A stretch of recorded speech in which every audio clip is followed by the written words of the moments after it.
One day King Akbar and Birbal were discussing special matters in the court when Birbal said to Akbar, "I think most men are slaves of Joru and live in fear of their wives." King Akbar completely disagreed with this point of Birbal. When he objected to this, Birbal too was adamant on making his point. He told Maharaja Akbar that he can prove his point, but for this you have to get an order issued among the public.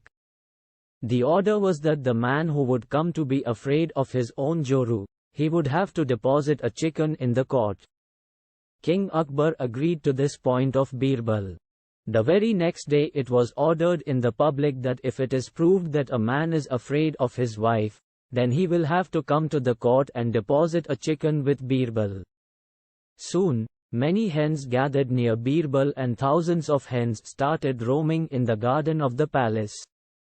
Now Birbal reached the king and said, "Your Majesty, so many chickens have gathered in the palace that you can open a poultry house, so now you withdraw this order."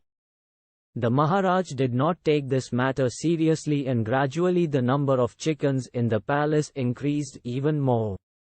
Even after so many chickens had gathered in the palace, when King Akbar did not agree with Birbal, Birbal came up with a new trick to prove his point.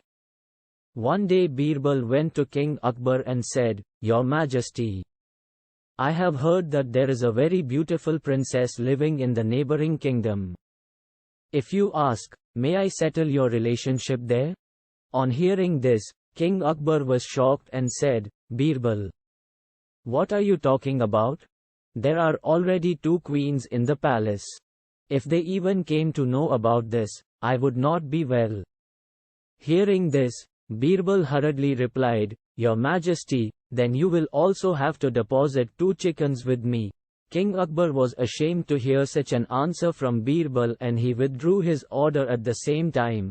Moral of the story: Birbal used to answer every question to Maharaj Akbar with his intelligence and cleverness.